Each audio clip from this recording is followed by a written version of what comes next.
You're up. Okay. Good morning, White Plains. I'm very happy to appreciate you all joining us today as Governor Cuomo tours the state to promote gun safety.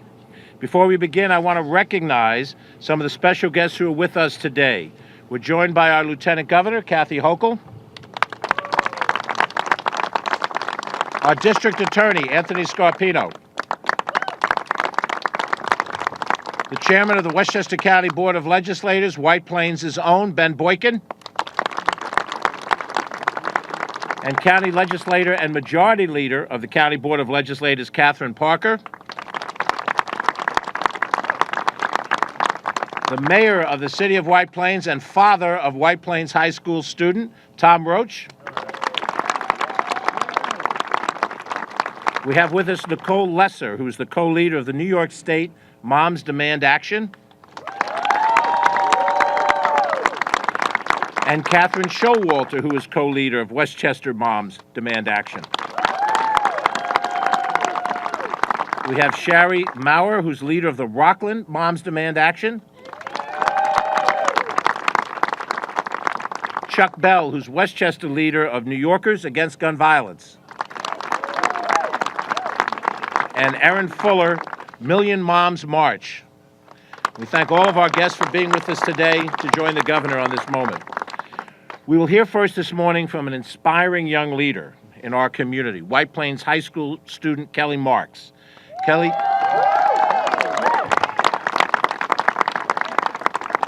will introduce Governor Andrew Cuomo, who we will look forward to hearing from. And then AFT President Randy Weingarten will speak and close the program. This past year has brought us tragedies and the threat of gun violence in our schools to the forefront.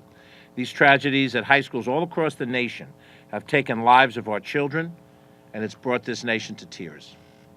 But even as students across the nation step up and call for action, the federal government has done nothing. If the federal government is going to ignore this issue and put our children at risk, then we must lead. And that's exactly what Governor Cuomo and the state of New York are doing. Today, I'm proud to join the governor in calling for new actions to keep our students and our teachers safe. The governor understands that there is nothing more important than protecting our young people. I want to thank the governor for coming to Westchester today and to speaking out on this issue. I look forward to working with him to fight for this legislation and to keep our communities safe. So now it's my great pleasure to introduce an inspiring young leader, White Plains High School's own Kelly Marks. Kelly?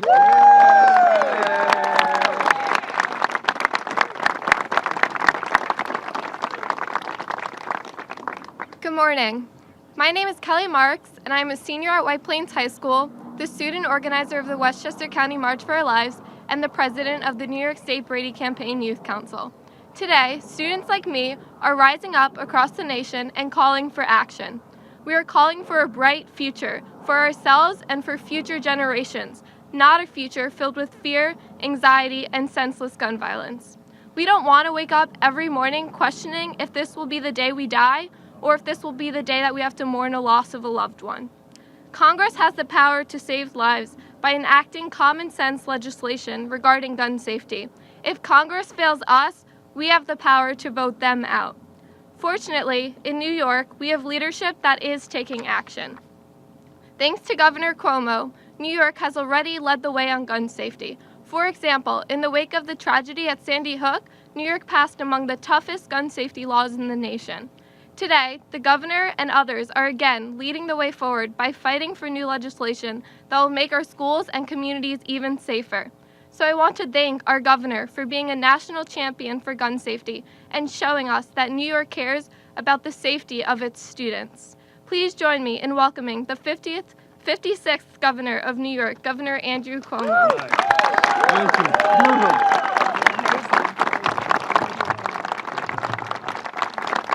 Thank you. Thank you. Beautiful good morning to all of you. And how about that Kelly Marks? Let's give her another round of applause.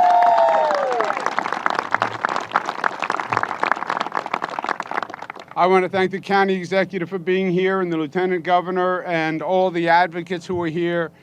Special thank you to Randy Weingarten, who is the president of this country's teachers union, who's been a great advocate for education all across the board and a progressive force for change. Let's give her a round of applause, Randy Weingarten.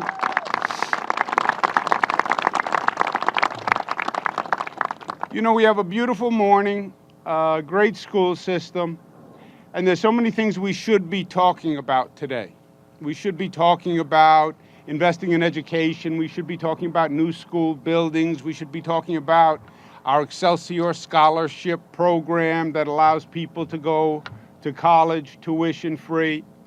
But we're not talking about any of those things. We're actually talking about a terrible scourge that is running rampant through this nation. And it is sheer madness that society could have deteriorated to this level. We are 23 weeks into the new year. We've had 23 school shootings. We have lost more young people in school shootings than we've lost military personnel at war. How outrageous is that? In a world of outrageous things, how outrageous is that? After the Santa Fe shooting in Texas, one of the women in the high school students was being interviewed, and the reporter asked what I thought would be a basic question: weren't you surprised that this happened in your school? And she was totally unflustered, and she said, no, it's happening everywhere. We have traumatized an entire generation. It's happening everywhere. I mean, look how low we have deteriorated. God bless the advocates who are here today and the groups who have organized, who blow a horn that says, this is not normal, people. Wake up. What Kelly Marks said is not normal. You're not supposed to go to high school wondering if this is going to be the day that your high school has a shooting. It's not supposed to be that way. We passed a law in the state of New York called the SAFE Act after Sandy Hook in Connecticut. Sandy Hook in Connecticut was 5 years ago. It was a school shooting, much like Parkland, Florida, except it didn't galvanize and mobilize the young people the same way. We passed the SAFE Act, and now we want to take it to the next step. The next step is what's called the red flag bill. Also common sense. If a parent knows or believes a child is exhibiting disturbing behavior and possibly violent behavior, the parent has the legal right to go to a judge to have a hearing to do a mental health evaluation on their child. Why? Because in a parent's DNA, every cell says protect your child. And if you believe your child is mentally ill, you want to get your child help.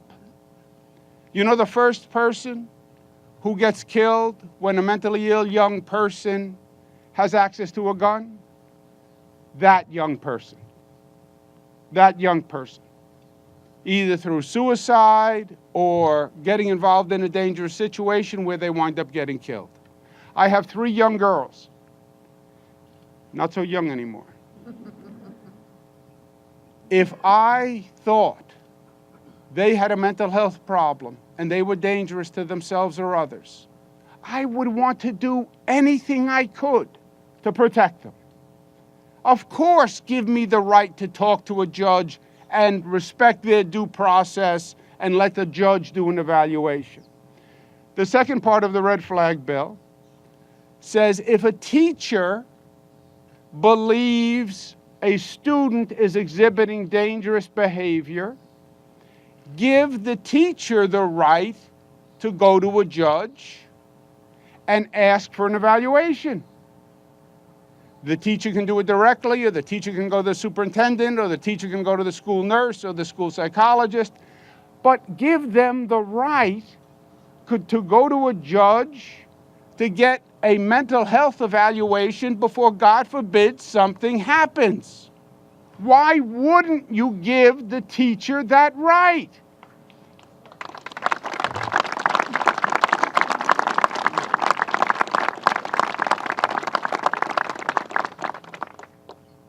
Brady campaign says 40% of the time before the student acts out in a dangerous school shooting situation, the teachers or the school administrators had a sense.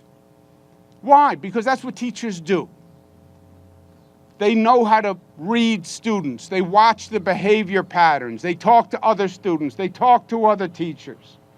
Why wouldn't you give them that right? It's pure common sense. It protects the teachers' lives, and it protects the lives of the other students, and it protects that student's life. Why wouldn't you do that? We want to pass this law in New York State. We want to pass the red flag bill. We want to do it now. It will save lives. It will save lives and will be a model to the nation.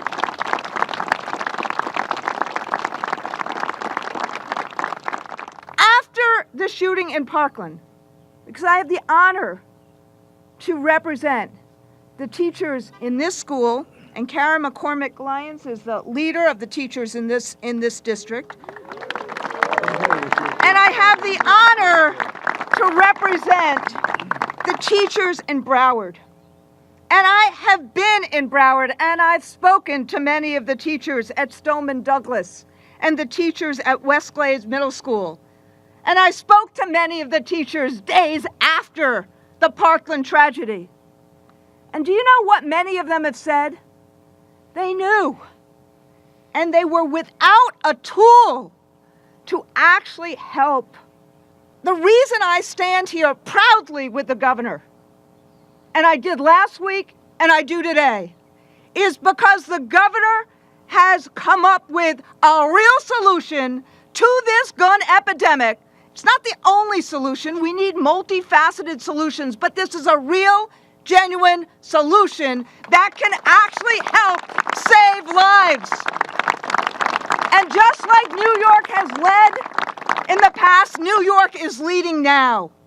This red flag idea, it's saying that parents, law enforcement, and educators, people who really know students, who really have a sense of a child who is a danger to himself or herself or others, that they can go to court and try to make sure that that student does not have access to a gun that can kill others. That is the beauty, the importance of this common sense piece of legislation. Schools have to be sanctuaries. That is our sacrosanct responsibility to children, to students, to our educators, to our communities. And what this bill does is it's one piece of that puzzle that will help send a message that government can actually be of the people, by the people, and create and ensure that our communities are safe. Do you think speaking about this initiative on school grounds will have any kind of difference, make a better impact than speaking elsewhere? Yes, I think the context is everything. We're talking about students, we're talking about schools. And when you drop your child off at school in the morning, your assumption is your child is safe, right? When you see that visual of the school, when I see the visual of the school, I think of all the mornings dropping off Mariah and Cara and Michaela, my daughters. And the assumption was I'm dropping them off, they're safe. Now, the assumption in many ways is the opposite. You drop them off and you do a little prayer to yourself and you say, I just hope nothing happens to them. So I think this is exactly the right context.